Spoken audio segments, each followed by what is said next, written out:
Hi, listen, I think it's kind of cool that just I've been kind of just in like freewheel, recording all of this and just stopping when I feel like it and whatnot. And I ended up making the seventh video for the seventh portion. So I don't know, somewhat in a consistent pattern. I don't know.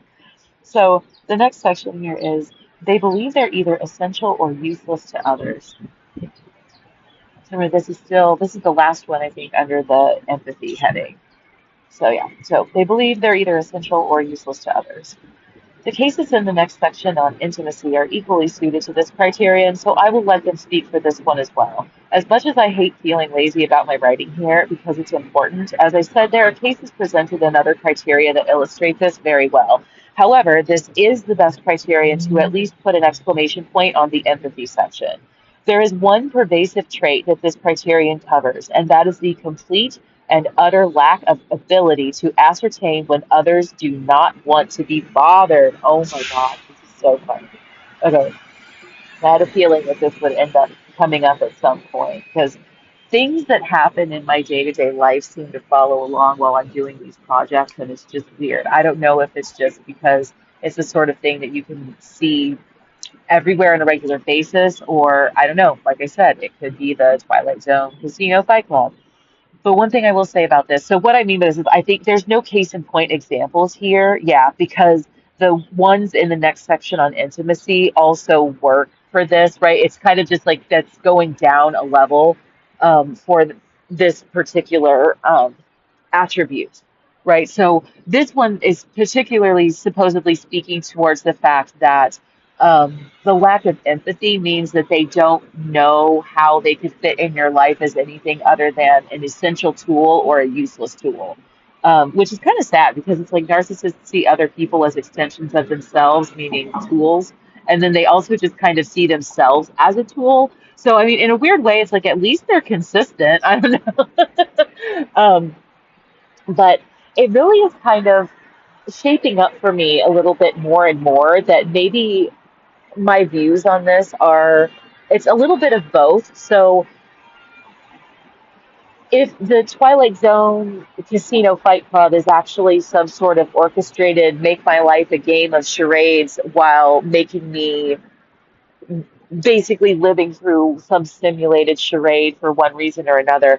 I thought about the other day too that it's kind of like pyramid scheme, like peer amid scheme. Like they want me to be a peer of the group of homeless experiencing individuals to be watching and reporting back and kind of it's like a research and development like I've said multiple times I'm like I almost feel like they're treating me like Jane Goodall with the apes or whatever, that they just wanted somebody that they could trust to seemingly organic. Oh man, okay, well, I did you know what, but I don't even know why I still had low power mode on because I just didn't charge my phone past the 80% to turn it off. Anyway, it doesn't matter.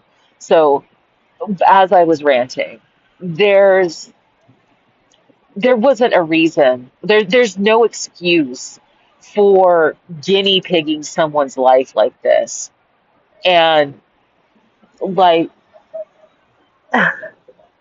it doesn't make sense to me why this was done the way it was. Like I get the concept of like because we want your organic real reactions to the experience of being homeless, but at the same time I'm like I'm not really sure what exactly I would have. I mean, I have stuff to say about that. That's basically what Raceline will be.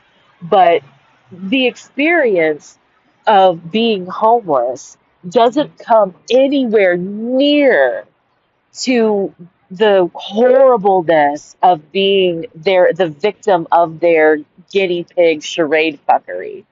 If I'm right about that, right? It's a, what I mean.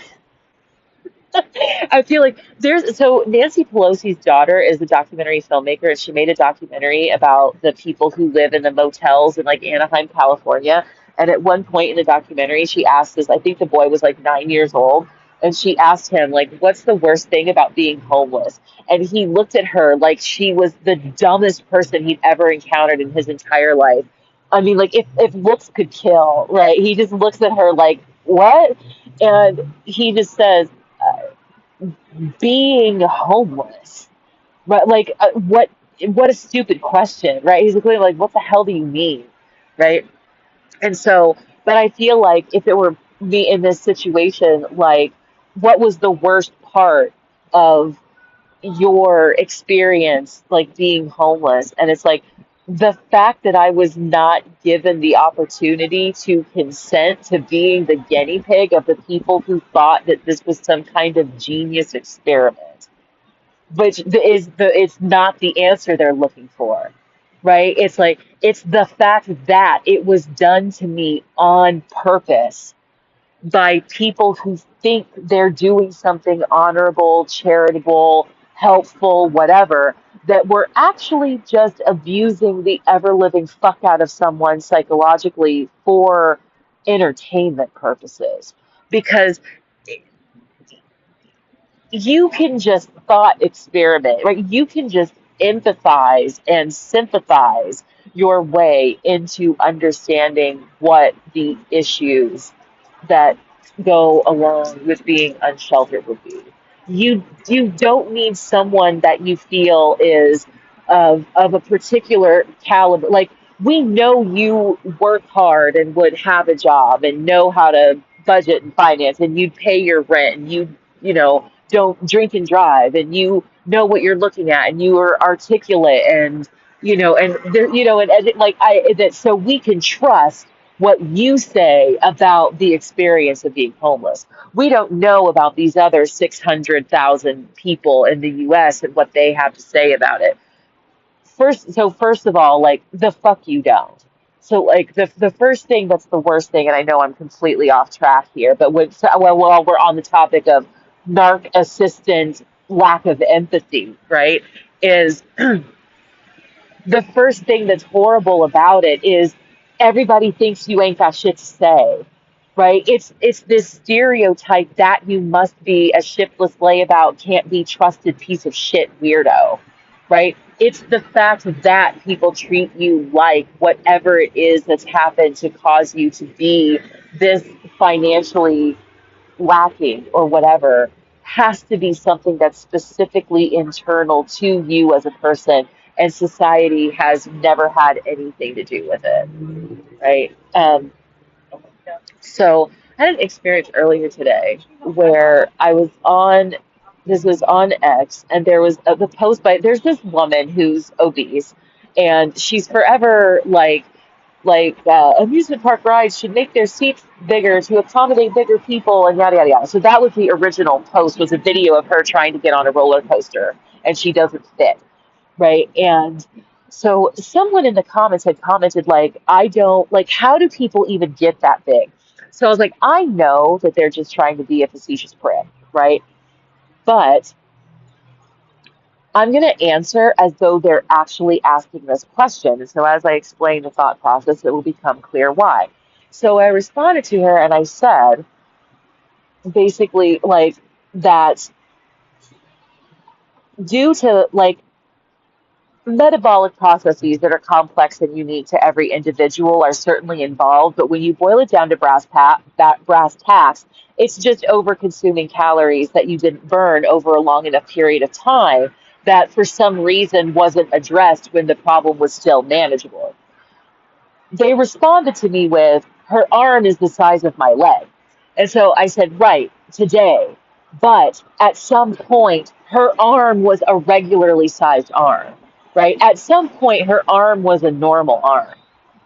And over time, as she overconsumed calories and gained weight, no one ever cared. So here's the underlying, and then never responded to me after that, because it's like, do you not understand that when you place the onus of responsibility completely on an individual that came into this world naked and screaming, just like everybody else, and ask a question of how does someone end up that way, you've got to agree that they were not naturally born that way, right? They weren't born a fully grown obese adult. They were born a baby that was entirely dependent on being nurtured and raised by a group of adults, right? So the answer to your question has to lie solely within the realm of nurturing because they were nurtured into it. That's how. right? At some point in this person's life, they were only a little overweight and could have just been told that they were kind of chubby, right? Hey, they might have been 10 years old and could stand to lose a few pounds. And so the whole family just needed to like go on a diet to slim down the kid. They didn't even necessarily need to say anything to the kid. They could have just had better meals, right? They could have just had, see, finally, somebody's smoking some quality weed. All right, anyway. Um, at some point, right? So like I said, when they're kids, right? The parents could just decide, you know what, we're gonna have to start laying off the like Domino's every Friday night and maybe try to like we could at least take a shift towards like making a pasta dish at home and just put a shit ton of vegetables in it. Or like, 50-50 the spaghetti with some spaghetti squash and like, you know, dial it back because our 10-year-old needs to lose 10 pounds. And you just do that for a time and then try to like get them to go outside and play more once they've lost weight, whatever. Blah, blah, blah, blah, blah. I'm not trying to like go down a whole rabbit hole about this. But my point just being, right, that if you really want to solve this issue, right, in society of like why there are so many obese people, yada, yada, yada, or whatever, especially even if you look particularly in America, you need to look to society for that solution because the answer to why does any particular individual wind up obese is because they were nurtured into it. Even if it's like for me, for instance, growing up in my small town, I was one of a handful of women that are approximately the same size as me. Let's say around like women size 16, which is kind of like around a 1X to 2X size, um, approximately like 75 to 125 pounds overweight. Okay. Same size-ish, right? And I get like that's kind of a big-ish range, but we're also talking people of various heights and builds and blah blah blah, right? So anyway, that I was not alone, and none of us ever experienced any form of real like chastising or anything that would have there was no like body shape. Nobody said anything about it, right? And stuff like that. And so it's funny to me because when and this is funny because I actually there's a video where I went through a lot of my photos, and long story short, this will come up during race line, and then I'll probably make the video public. But right now it's hidden under the privacy label lock and key on my YouTube channel that has all of my childhood pictures.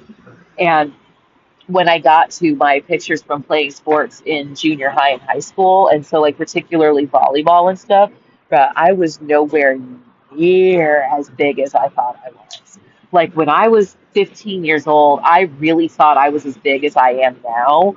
When I was 15 years old, I was like the size of, I'm trying to think of like somebody that I could compare myself at that age to off the top of my head. Um,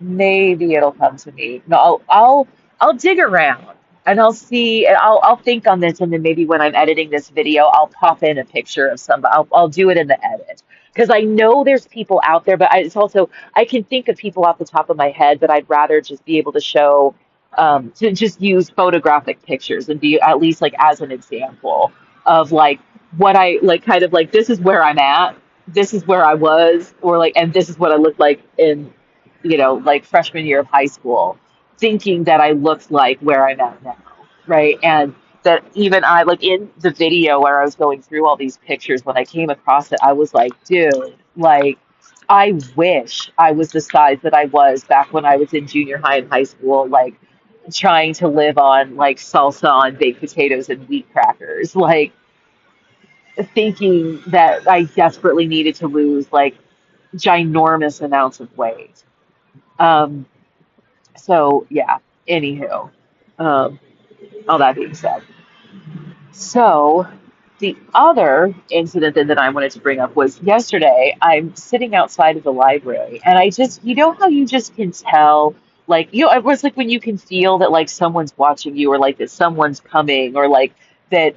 I've gotten to a point now where I can tell that someone is like going to approach to talk to me for some reason. It's like almost like at least once a day, at the very least 3 times a week, if not closer to approaching every single day. I have someone approach me to ask me for a cigarette. Can I buy a cigarette from you? Can I use your lighter? Can you break $1? Like I straight up had a lady walk up to me in the library like about a month or so ago and ask me if I had 75 cents because she'd come to make copies and I guess she didn't realize that it wasn't going to be free and that she needed change to operate the copy machine. Now the thing that's really funny about that is that the library has a change machine. So like if she had $1, she could have just broken it with the change machine. When she came up to me and asked me for 75 cents, this like relatively well-dressed person who seemed, whatever, okay, literally walked up to a homeless person in the library and asked them for money so that they could make copies because for some reason they didn't think to bring money to do that shit. Like they really thought that it's just free to make copies at the library.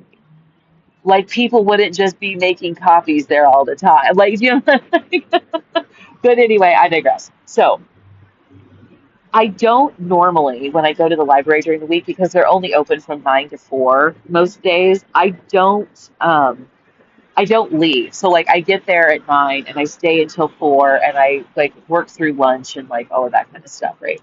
So, but yesterday, right? Yes, yesterday, I was like my stomach was growling so loud that I'm surprised the person sitting across the table from me didn't say something. Like, so I went ahead and I went outside to eat something. And I'm sitting, there's no benches outside of the library, but there's like these, I mean, I guess they were supposed to be benches. I don't know how to describe it.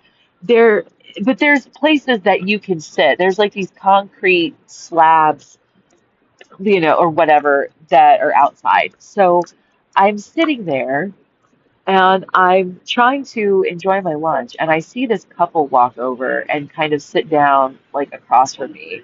And they are like obviously tourists, like based on the way that they're dressed and stuff like that or whatever. And I remember as I saw them walking up to the top of I'm like, they are going to talk to me. Like I don't know, like I don't know whatever, but it's like it never fails, right? So like a beat later, I see the guy walking over out of my peripheral vision, and then he kind of leans in to get my attention and is like, "Hey, excuse me, whatever." And I'm so aggravated that I say out loud, "I'm like, damn it, I knew it." And I take out my earbud and I look him in the eye and I just go, "What?" And he like kind of, and he's like, "Oh," he's like, "Sorry, never mind," and then walks back over by his wife. And I'm so aggravated like by this that I proceeded to just sit there and I just said out to the like so that he could hear me. Basically bitched him out about it. And I said, if you're going to bother somebody while they're trying to eat their lunch sitting outside of the library on a Saturday afternoon, the least you could do once you realize that you ticked them off is actually just ask your question. Because apparently whatever you wanted to know is so important that you thought you needed to walk over to somebody and interrupt their lunch to ask, like, what, who does it? And I'm like, it never fails. You can't do anything in this fucking place without some tourist thinking they need to bother you. So eventually, like, they finally just like got up and walked away and whatever. But it's like, where is the palace? What is this building? Who is this woman in the statue? Like even though there's a plaque there on the end of the monument thing to tell you who the woman in the statue is, right? Who's the woman in the statue? How do you get to the palace? Where is the palace? Can we just walk through here? Where is the bus stop that would take us back to Waikiki? Like I'm not the downtown concierge, right? I'm a person trying to mind their own business, sitting outside the library at 2 in the afternoon, trying to like eat a couple potato chips. Like, why are you bothering me? Right? Figure it out. Right? So Anywho, this like I this is what I'm saying right here. This and that it's even underlined, right? That is the one pervasive trait that this criterion covers, right? That they believe they're either essential or useless, right? Is the complete and utter lack of ability to ascertain when others don't want to be bothered. Um, so on this same note, right, a few weeks ago after the library closed, so you can still catch the library Wi-Fi from outside, but it's not very strong. But I was just reading an article online in one of the local newspapers, like online. They send emails every morning of their articles, read them online, whatever. Blah, blah, blah. Like there's no print version of this paper, right? So I'm trying to finish this relatively long article, and I'm wanting to do it while still sitting outside the library because I didn't want my phone to like trip and think that because I wasn't connected to Wi-Fi anymore that I had to reload the page and I'd lose access to the article, right? So I'm sitting there trying to mind my own business, reading this article on my phone, and this dude who had been talking to somebody else anyway, like just decides to walk over and start trying to talk to me, and he's all like, hey, oh, how are you doing today? Oh, I think probably, aloha, how are you doing today? And I'm like, hi, I'm good. And I go back to like reading my thing, and he's just like, yeah, me too. Oh, it's such a beautiful day. And I'm like, sure. And I go and I'm reading on my phone, whatever. And he eventually he asks, he's like, so where are you from? And I look up and I look him dead in the eye and I go, fuck off. Right? Because I'm like thinking like my body language and the way I'm responding to you is clearly indicate, right? And you don't know me from, or whatever. So I'm just like, why is this person doing this? Right? I don't know you. You don't know me. I don't know why you're trying to like get to know me. So this is another thing that goes back to speaking about like the problematic things when you're homeless that happen to you is like people think they're entitled to your life story or that like making some effort to be friendly with you or get to know you is some kind of like humanitarian mission that they're on. And so people like it happens a lot. Just regular everyday people will just like walk up and like try to like to start a conversation with you just to like shoot the breeze. And it's so fucking irritating. Uh, and so, like I said, it's like they will do this regardless, right, of what you apparently have going on at the time, right? And so this guy, when I told him to F off, he really he looked like he wanted to like bite my head off back at me. But it's like, dude, you literally that's the third question you've asked me.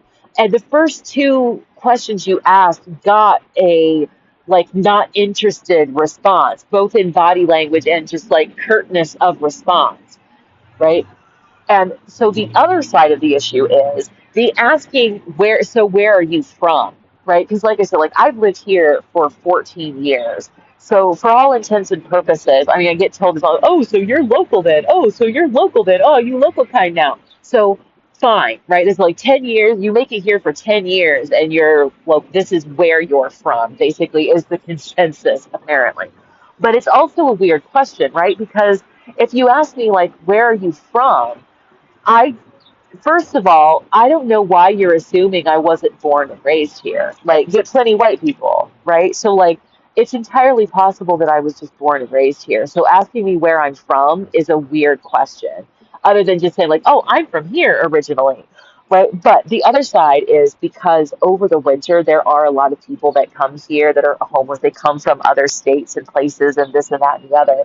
And the impression that I got, and this because this has happened to me multiple times over the winter, is I'll have someone try to talk to me, and I can tell like because they think I'm new, right? And it's like I'm not. I didn't just get here. I've lived here for 14 years. You know what I'm saying? And then when I get into doing Rapeline and kind of tell more of my experiences of what I've done and been through and whatnot living. I mean, it's like I'm fully entrenched in this place. Like, right, so it's like it's very weird to me to have people approach me to talk to me like I just got off an airplane from California.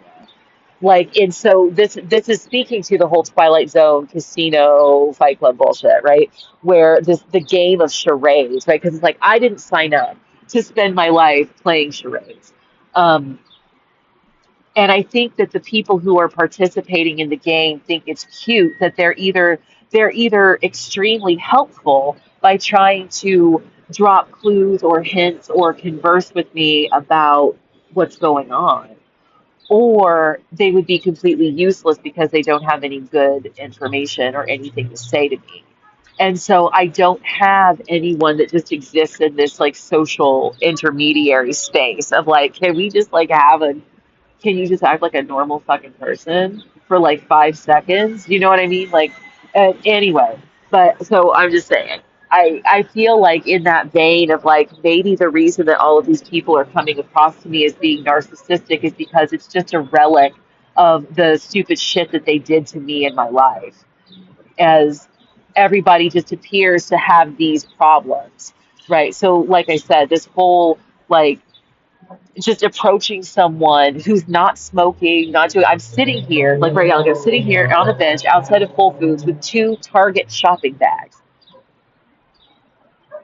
that aren't like dirty. They're not like filled to the brim with weird garbage. Like, I have a shopping bag with my Hoka sneakers in it at the top of one of them. My other bag, I have a towel. Like the other bag could just be like they could just be beach bags. We're literally 2 blocks from like Ala Beach Park. Like, what in the fuck, right? It's like I could just be sitting here. I hit up Whole Foods on my way walking home from the beach, and now I'm just chilling over here, like making a phone call. Like, there's no, so I don't understand. People will just walk up and just ask if they can buy a cigarette from me. And I feel like if it happened once or twice, it would be cool. It happens every fucking week. I'm usually here on Fridays and Sundays all day, and at some point end up spending a few hours outside recording and stuff, right? It happens every week. So like I don't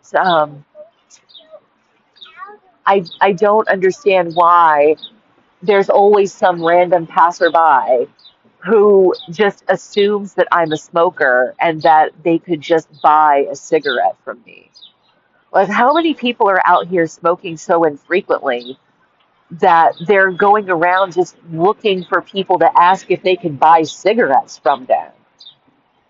Right? It's just the whole of it. Like I said, it's like it probably seems mundane enough. So like I said before, it's like this problem of no one raindrop thinks it caused the flood, right? Where if an individual person has picked up on from the Twilight Zone Casino Fight Club that if they see me asking to buy a cigarette is supposed to be some kind of clue that I would be, like when you're playing charades and you start out with like trying to get people to know that it's like 3 words or like the word, it's 1 word, 5 letters, like that sort of thing. It's like I think that people think that asking me if they can buy a cigarette from me is tantamount to like letting me know how many words are in like the charades category or some shit. Like I don't know how else to just to explain it. Right? That it's like this is supposed to jog my memory towards some particular piece of information. And the only piece of information that I can reasonably relate it back to is something that I've related this back to like a decade ago. Like it's played out, right? So, and I quit smoking 10 years ago. So it's like I'm so far removed from even having cigarettes. And sometimes it makes me wonder if these people think I still smoke. Because like when I tell them, I'm like, I don't smoke. But maybe it's the other way around, right? That if people are seeking clues, so like remember my whole thing about the God, I feel like a fucking lunatic. The whole thing about like remaking the movie Clue, and that you know which 10 people have been cast to be in the film, but you don't know which roles they've been cast to play. That people are trying to figure out where I fit into the story, right?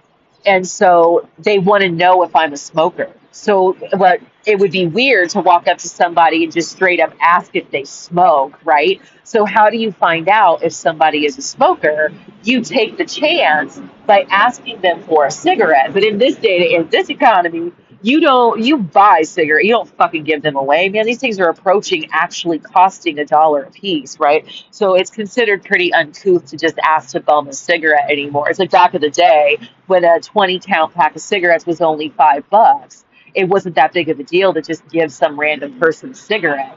But when they're approaching $15 a pack, you better goddamn have $1, right? So anywho, so that's where I feel like sometimes it's like they're trying to figure out if I smoke. But like random people asking me if they could buy a cigarette from me in order to find out if I smoke as a clue to some game they're playing is really fucking, it's harassment. It's invasive and bullshit, right? Leave me the fuck alone, right? How about you just fucking chill and wait to see if you see me pull out a cigarette, right? So it's like your ass needs to stay in your lane and catch me smoking a fucking cigarette, not ask me if you can buy a cigarette in order to try to figure out if I smoke.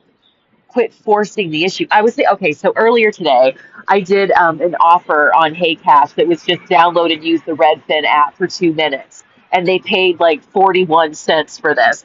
So I was doing that, and that one of the listings that I was looking at was a pretty cute house here up for sale. And the pictures all were, and it was actually kind of cool. The pictures that they had online of the house were all like unfurnished and empty, but then in the description, they made it a point to say that the house is actually still currently like tenant occupied, and that they had used a digital program to clear to digitally remove the current occupants' belongings from the house for the pictures to put online, and then in all caps, do not bother the occupants. And so sometimes I feel like people, in the course of trying to figure out if I'm a quote unquote occupant, they're bothering me with questions that seem innocuous, but they don't realize that people do this shit to me all the time. And so over time, right, like I said, the princess and the pea, right? These people's marbles keep rolling underneath my mattresses, right? So like I said, it's kind of odd, especially because considering in the past, this isn't my first rodeo with being unsheltered homeless, and I was a smoker in the past when I was homeless. I never had so many people ask me for cigarettes.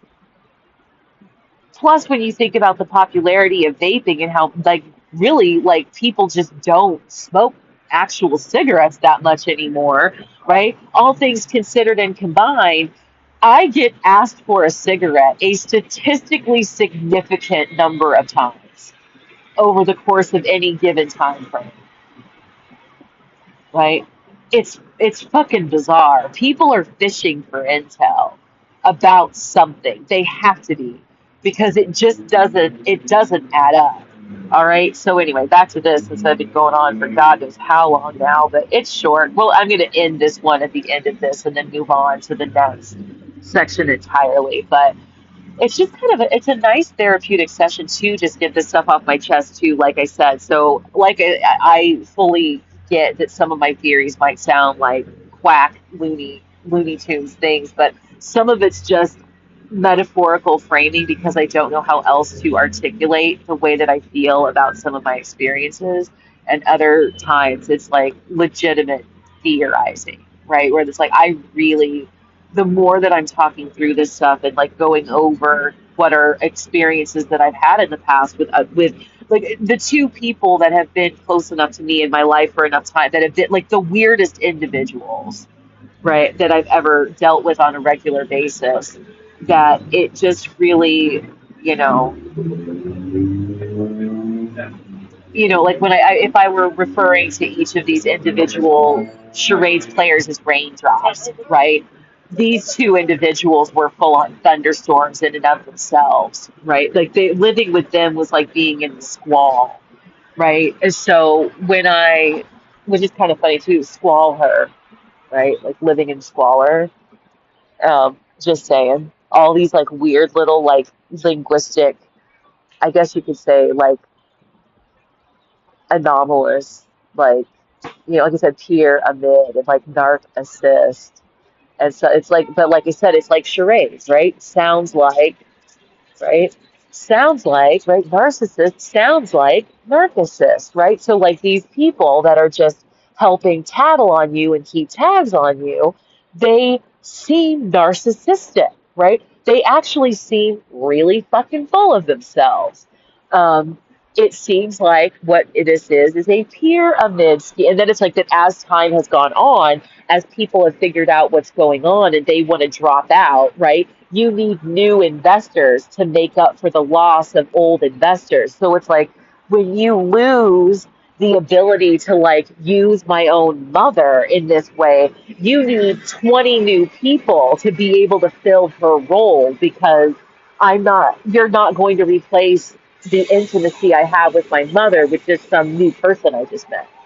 Do you know what I mean? So it's like as people have had to or have fallen off of my social map, they've had to be replaced with larger groups of new investors in order to make up for the loss. So that in that sense, this is a peer amid scheme. I'm going to mention here now too. There's a show it was on ABC and it only aired for one season, and it happened to be during the time that I was a live-in caregiver for a woman in Hawaii Kai. So I was living in this swanky, nice condo for 9 months, like recuperating from the bullshit, and then they tossed me right out into the fucking field. Right? They tossed me right out into the thick of the shit on the streets, like. Oh God, I fucking hate this shit. Man, I hope. Sometimes I'm like, I hope to God that this is some kind of experimental beta test of something that they thought they could try to do for some purpose, and what they're getting is no, don't you ever fucking dare do this shit to anybody ever again, and they'll just be like noted and like not do it. Because like I said, if what they're trying to do is get decent intel or information about what the experience of being homeless is like, it's completely eclipsed, and their experiment is confounded by the method. Just, well, I'm more aggravated and pissed off and more likely to be leaning towards certain negative behaviors or whatever as a result of the way that you're doing this to me, right? Repeatedly, obviously, actively fucking me over through wage theft and slumlords who wake up one day and decide they no longer like money is pretty fucking obviously like no one would be succeeding in life if people were experiencing experiences like mine on a regular basis. Right? I feel like it's kind of like saying, the Amelia Bedelia book series, that it's like, why do people keep hiring her clumsy ass? Right? So that it's like kind of a twist on that. That like if my experiences are actually just that normal and common, nobody would be succeeding. Right? If it was really a dog eat dog world, we would just have half as many dogs, right? We wouldn't, but most people seem to be doing just fine. Um, but that being said, right? What was I on about? Oh, the charades, the pyramid scheme, and like all of this stuff. Like, I, I don't know, like why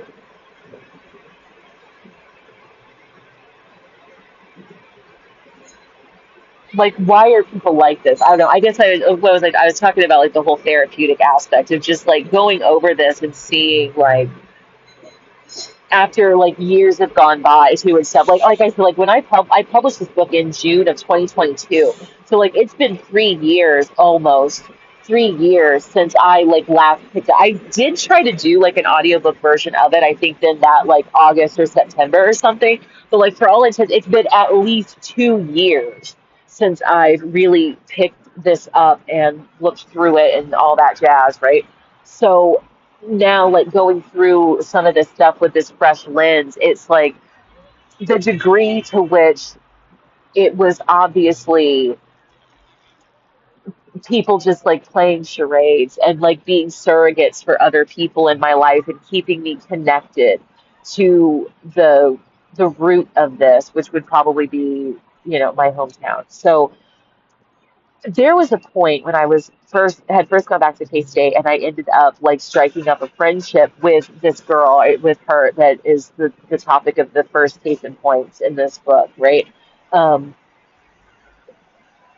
I had kind of like more or less had like used her birthday as an excuse to like host a party towards then the beginning of the first semester that I was there. So um, and fast forward like a few weeks or months, and there was a situation that went down during a conversation, like an after class conversation. that was her and I and two of the guys that were also like philosophy majors. And it had got I'd gotten irritated because I kept being talked over for like no apparent reason. And on the way out, the offending party made a comment to me, something along the lines of like, um, God, I wish I could remember better, but it was something really bizarre. Like, um, you should like try not to like tend towards hating on people who are just trying to love you or something like that. Like something, it's like a weird like.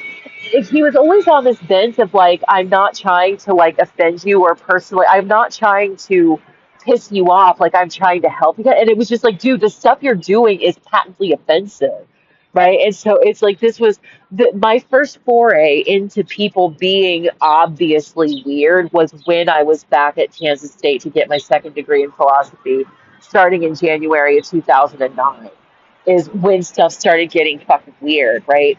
And so anyway, shortly after that went down, I she gave me a card, a greeting card that was a thank you card that featured like Winnie the Pooh and friends on the front, and it was like a thank you for hosting a party, like for whatever, because she thought that something that I had said over the course of being irritated with him, I guess she took as me like also being offended by the fact that she didn't really seem that grateful that I'd done, which like I said, like it didn't like I used it being her birthday as an excuse to host a party, basically, but I wasn't trying to like use her.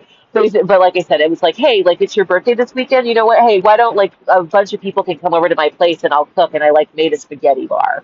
Okay, it was basically it. And so I wasn't upset with her at all. She thanked me and all, or whatever. Like it wasn't that serious. So I'd always kind of thought that it was odd. And the other thing that was odd was I'm pretty sure I found it just in my car one day, and I don't know if I'd like left my window down um, because it was hot. Like while like you run into Walmart, and you just leave a window crack. So it was like she just like slipped it in through the window of my car. Um, but the thing that was interesting about that is that growing up and like in high school, somewhere along the way for some reason, so my class was only 7 people. There were 5 girls and 2 boys. At one point we had 3 boys, but one of them dropped out like a month before graduation. But like for from kindergarten, it was the five or it was 6 girls and 1 boy. Then one of the girls ended up moving away, and then one of like we gained the son of a man who was originally from my hometown. When he retired from the army, he and his family moved back, and he had 2 sons and a daughter, and one of his sons was in my class. So we went from being 6 girls and 1 boy to being 5 girls and 2 boys. So, and like I said, I'm from a really small town, right? And even, but that being said, our class was one of the smaller classes. Usually they had like 12 people in them or whatever. But anywho, the point is, one of the girls in my class just started calling one of the other girls Pooh Bear as a nickname and never reveal where or why that happened. She just started calling her Pooh Bear. And it stuck and it eventually evolved to the rest of us. And so, because of my actual name and the nickname that I ended up getting from when my brother was born when I was about 11 and a half to 12 years old. So, as he was learning to talk, and he, like, the way that he would say my name sounds like Kanga. So, I ended up being Kanga, the kangaroo, right, in the group. And then, so we had Pooh Bear, and then Tigger, and Eeyore, and Piglet, right? Is that 5? Piglet, Eeyore, Tigger, Pooh Bear, and Kanga, right? Was ended up being our little code names. So like we did it. It's funny too because like we didn't really other than Eeyore always calling Pooh Bear. Um, we basically never used them. So that was one of the first things to me too. That and then when she started describing herself as, and I know I've mentioned this before, as being a cheerleader in high school who'd won the Kansas Junior Miss pageant, that those are qualities that Eeyore, the classmate who started the Pooh Bear trend, also had, and who was my improvised duet acting partner and model UN partner, and blah blah blah blah blah. Right. So this is where like these correlates really kind of start to come together, and then later on, like the summer before I ended up moving to Hawaii, she got married and I was invited formally to her wedding. She hit me up on Facebook, what's your mailing address, and mailed me a fancy wedding invitation. I come back to my hometown on the day of her wedding to go to the wedding and to get ready because I'm like, I could just drive home, go home, take a shower, get cute, and go to the wedding because the ceremony was at like 4 in the afternoon. And then she had her wedding she had her wedding reception in a town that was like an hour away because they have nicer venues and stuff like that and whatnot. And so her and her family and wedding party, they rented one of the activity buses from the high school and used that as their transportation to get to the wedding reception. And then everybody else just had to drive themselves, which I didn't mind because the town was right off the interstate. So then when I left the wedding reception at like 10, 11 o'clock midnight, it didn't matter. I just drove through the night and drove back to Manhattan to K State to like crash for a few hours and then go to class the next day. You know what I mean? So, like, so anywho, I'm at home getting ready to go to her wedding, and my dad comes in and asks me, like, why, like, are you sure that you're like even welcome at her wedding? And I'm like, well, yeah, why not? And I'm like, why would I not think that I'm welcome at her wedding? He's like, well, I mean, I don't know, like, whatever, like, what makes you think that you're welcome there? And I'm like, well, the fact that she mailed me an invitation, like, do you want to see it? And so my mom is standing there. So my dad is like, well, I mean, we didn't get invited, and my mom kind of butts in, and she's like, they grew up together and were in a class and friends, and they were the only two in their class that were also Catholic. They had their first communion together, they had their confirmations together, like like that, and stuff. That it's like the fact that our daughter is invited to her wedding makes perfect sense because she also went to K State the first year. We both lived in West Hall, like just on different floors and stuff like that. Like there was a guy at her wedding that married one of her college friends that I worked with at the Derb that we hadn't seen each other since our first semester as freshmen. Like I was blindsided that he married one of her college friends. But I was like, why are you here? Why are you here? Like, what the like? It's like one of those weird, like, why does everybody know everybody kind of situations, right? So, anyway, so anywho, point is, right, is like that this woman has been a very central figure in my life, right? I think I mentioned in another one too that like we even her middle name is my first name. And this is why like when I say like this whole playing charades stuff, that it's like I didn't sign up for this crap. I don't like I'm not I don't like this at all. At all. Right? And I think the thing that's weird, and this hit me earlier today, I don't know, I think I mentioned this in the last video, but there was the play that they put on in the town near me. They kind of had like a little theater group that had picked up for a time. And one year they performed Agatha Christie's Mousetrap. And then the following year they performed an original play that had to do with a woman. Like her birthday was approaching, and she kept overhearing just like bits and pieces of conversations that her friends and family and husband were having with each other. Like sometimes it's like they'd be on the phone and not realize that she was in the next room, and then when she'd walk around the corner, they would stop talking about it, but she'd hear like a little piece, and stuff like that. And as the play goes forward, based on just the little snippets that she's catching, it sounds like they're planning to murder her on her birthday. And she's like all paranoid and getting worried and stuff. And then by the end, it turns out that they had all gone in together to buy her this boat, this like little yacht that she'd always wanted or whatever, like this really nice gift of this boat. And they were discussing the plans for having her surprise party on the boat where they would also then do the christening and have her name it, and like the person would be there to like paint the name on the boat, like the whole thing. So she was hearing things like, oh yeah, and then like we'll bag it and tag it, we'll tag it and whatever and stuff like that, and she's getting the wrong impression. And I've always felt like when I look back on that, I'm like, that's kind of what it feels like they're doing here, is that I'm only hearing bits and pieces of this that are freaking me out. Um, and but it's like you don't have anything to be afraid of. Like your ship is gonna come in and like everything's gonna be okay and like yada yada yada.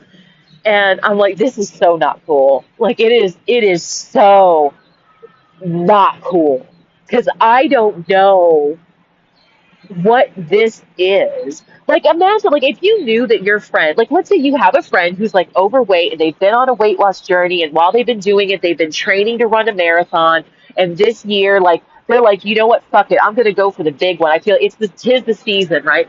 They say like, I'm gonna run the Boston Marathon next year. They hit their goal weight, they're training, they go to Boston, they're gonna run the marathon, and in the meantime, you've planned this huge party for them when they come back from running the marathon to celebrate that they've like lost all this weight and they ran a marathon and they blah blah blah blah blah, right?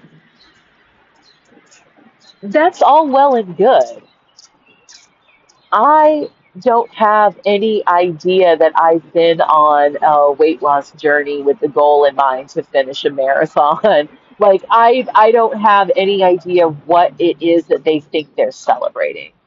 I don't have any idea why people would be letting the things that are happening to me happen to me, thinking that at the finish line of whatever the fuck this race is, that they're going to throw me a party and I'm actually going to be a guest they're going to enjoy the company of.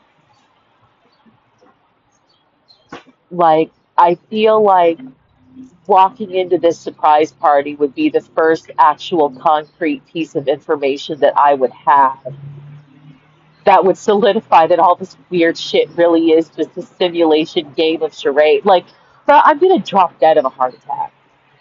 When they like, how are they gonna bring me out of this without there being serious consequence, right? Or possible repercussion? Like I don't know why in the hell they thought that they could do this to somebody without them having any fucking idea was going on, and then turn around and be like, surprise, it was all a job. Like you were never, like surprise, you're on candid camera. Surprise, you've been punked. Like it's kind of disgusting. And then there's this part of me is like because I sleep at a bus, so I was like the only legal place you can actually be at night, whatever. And so I was sleeping at this bus stop where the bus that's numbered the same as my birthday. We'll get into that at some point. Um, why that's relevant or important. I'm like, God damn it, it's starting to rain. I fucking knew it was. Um, that I like hearkened it back to like Jennifer's wedding. Oops, there, I dropped a name. Too fucking bad. Um, that I feel like one of these days, like they're just gonna show up on the bus.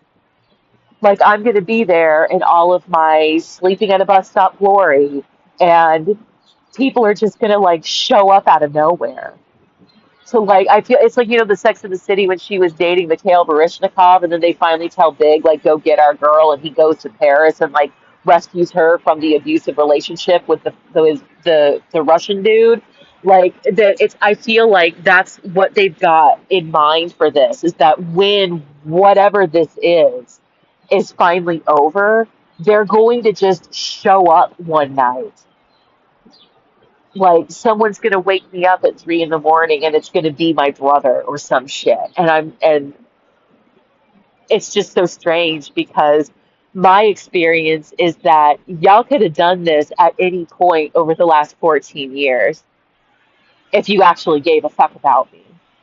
And so there's quite a lot of explaining that's going to need to be done in order for me to be able to safely face anybody again in light of all of this horse shit, right? I I just don't see this being able to go any other way than the revelation and like I guess you could call it like the debriefing of what the hell all this was is going to happen before I can ever encounter anyone I've ever known ever again because I think they all hate me. They must because I don't know why anyone would do something like this to somebody. Any of it. Like I feel like this that whole like surprise party element of it is just adding insult to injury. Like you honestly think that when this is over we're all gonna just celebrate? Celebrate what? The fact that you got away with abusing me for my whole life for sport?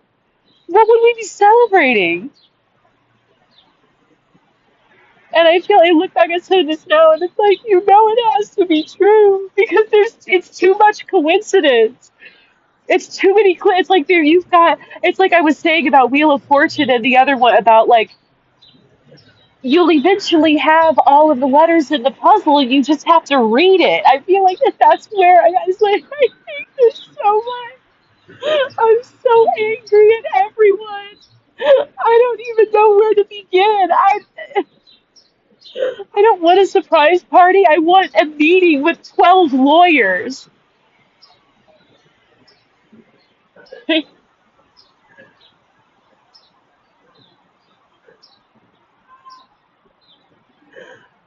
So the thing that I was mentioning earlier about the show that was on ABC back in the day when I was working for a woman who shares a name with my brother's or my dad's sister, one of my aunts, just like he does. He shares a name with one of my father's brothers. Um,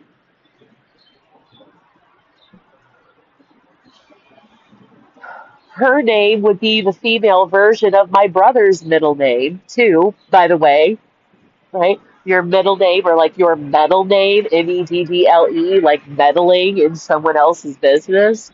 Your meddle name. Yeah.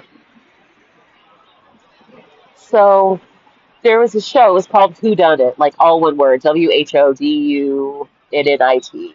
And it was this like murder mystery game where it starts out with like an initial like fake murder, obviously.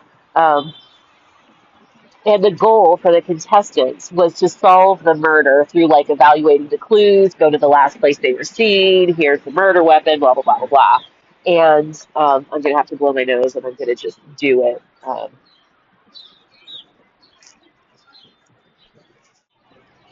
I don't know what happened there. I had to put my phone down to blow my nose, and I ended up stopping the recording. So whatever. So the show, I don't know where I'm at in talking. Like I feel like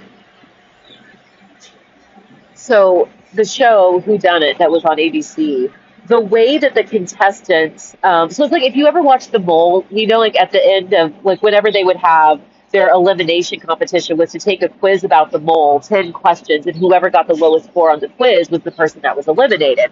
Just pretty objective, right? So what they did on Who Done It was each contestant had to kind of go in this room and present their version of events, and then they were scored based on how many elements of the version of events they were correct about, and then whoever did the worst was the person that was eliminated from the competition. And so it's like doing this is like I feel like that's what I'm doing, and when I finally have figured out enough of this myself, that's what will get me out of here. But it's like, but you realize like that showing up to say like you are so right, like you know what was going on, you're da da da da da, and now it's so da da da, like it's still going to be a shock because this is just overwhelmingly unbelievably awful, right? I don't know why like you would think that being able to show up and be like you did it, like you actually like you finally you got it, you solved the puzzle, like you were able to tell us, you solved the charade, you won the charades, right? You've solved the puzzle, you've told us, what was going on, and so now we can release you from it or whatever is fucking horseshit. um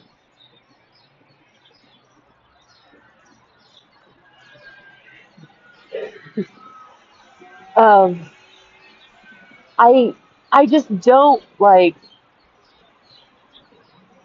I what the, why would you do this to somebody?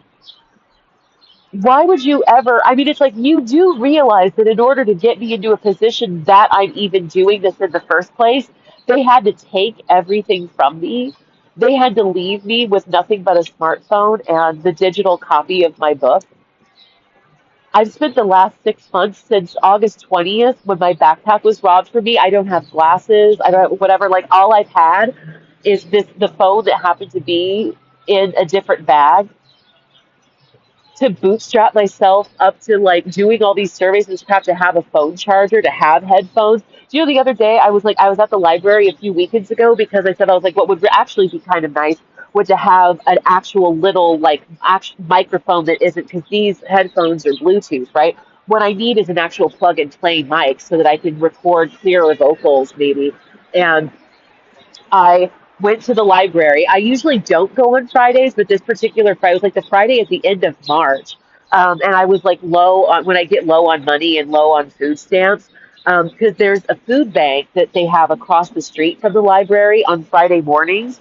But I've discovered so many people go to the food bank and then leave the stuff they don't want outside. That's things like things that you need a can opener to open. That because I have a can opener and stuff like that, like I can use. So I can get cans of the canned beans, the cans of chili, the jars of peanut butter, like the stuff that people leave behind outside on the benches outside of the library is enough for me. So I just went over there that morning to collect because I it was like the next I think Saturday was the day was the fifth, right? Or something like that. So I just went expecting there'd be like a can of beans or a jar of peanut butter outside for me to eat that day. And when I got there, there was like a bag, like what from the drugstore, like a shopping bag from the drugstore. And when I opened it up and looked inside, there was a lapel mic inside that actually works. Tell me that my life isn't just a fucking game of charades and that the stuff that's happened to me was done to me on purpose, involving being manipulated by people that I spent my entire life wholeheartedly believing that I could trust because they actually gave a shit. My entire life has just been an orchestration committed by complete and total sociopathological pricks. I mean, did I get chosen to do this because I was the only normal bitch in the bunch? Is that how? Is that how I was chosen to do this? Because I was the only fucking normal person there. I was the only person available to be fucked with, right? The cheese stands alone, I guess.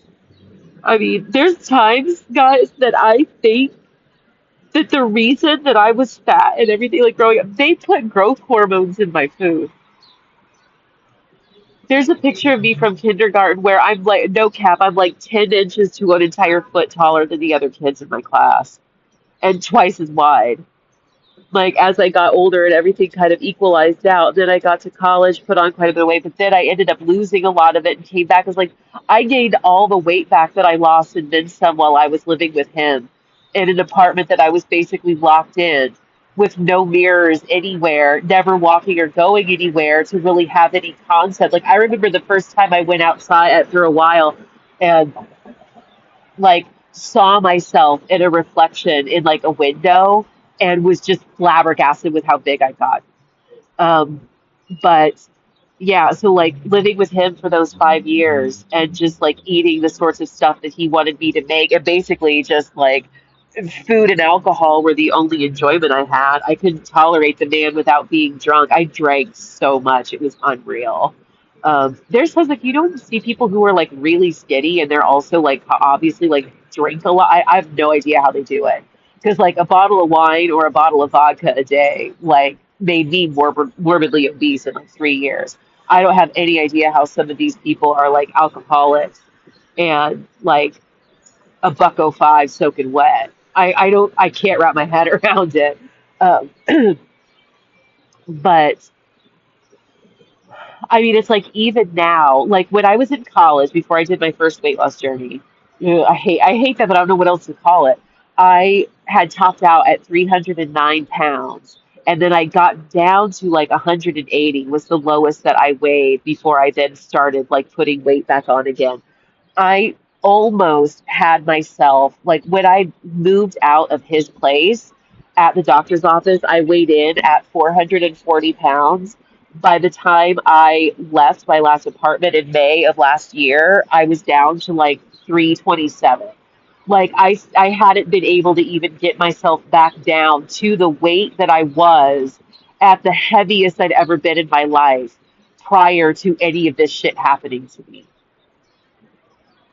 And now that I've been out here on the street for a year, I haven't lost any more weight, but I think I put on a lot of muscle because I walk everywhere and carry my heavy bags. So about a month ago, I had to go to the ER and I had a UTI. I've never had a UTI in my entire life, but I had to hold my urine a lot. There's nowhere to go to the bathroom from 7 p.m. to 7 a.m. unless you want to just like go in front of a bunch of perverts.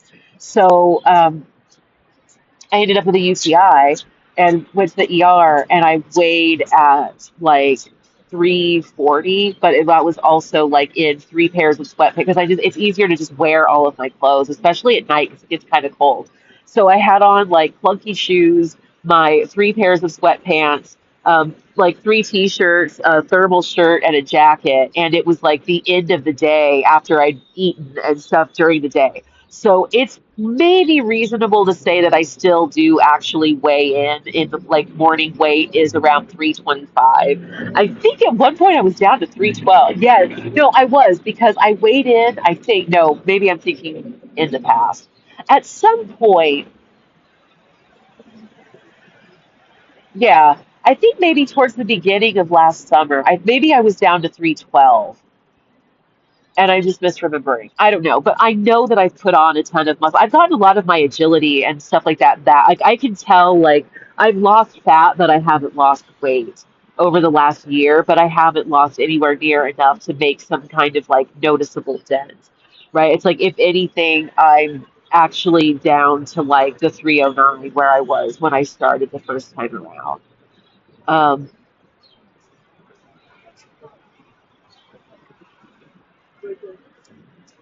and it's kind of a funny like I don't fault myself necessarily for gaining the weight back because, like I said, a lot of it had to do with being able to psychologically deal with living with him was a large part of it. But there's times that I wonder if he was putting things in things. Like there'd be like I could tell him like, no, I don't want you to bring me a plate on the 4th of July, and he'd do it anyway. Or like when I was working for the census in 2020, he'd be like, what do you want for dinner when you get home? And I would tell him, you don't need to worry because I would get home from work at like 9:30 at night. And I'd be like, you don't have to worry about making me anything because I take my lunch there. Right. And so it's like I don't need to eat again when I get home at like 9:30 at night, and he would have made like scrambled eggs omelet or something anyway, and then I felt obligated to eat it because he'd give me a hard time if I didn't eat it. So it was like I couldn't tell this guy no, and it's like what was I mean, I'm not gonna like eat it and then go make myself throw up. I mean, if that was the case, I would have been hospitalized from like all the ulcers and stuff from being bulimic. I mean, it was just kind of, I don't know. It is what it is. All right, I want to finish this real quick because this video is going to be approaching like 2 hours at this point. So there is one pervasive trait that this criterion covers, and that is the complete and utter lack of ability to ascertain when others do not want to be bothered. This trope comes up in many other criteria, but I want to be specific here and say that this is a problematic behavior that arises from a mix of both under and overestimating their value to others. If they want to talk to you, but you are preoccupied, narcissists feel as though both they are important enough for you to stop for, and that what they are bothering you about is not so troublesome that it will have a major impact on your work. Anyone who has ever done anything that requires laser focus or has ever simply wanted to be left alone to lie by the pool while listening to an entire volume of Tiesto's In Search of Sunrise in peace knows the pain and suffering of the narcissist's toddler-esque tendencies. whatever reason a narcissist interrupts you, it's either too important because it's them, it's not, or too brief to be significantly bothersome, which it is. Bye.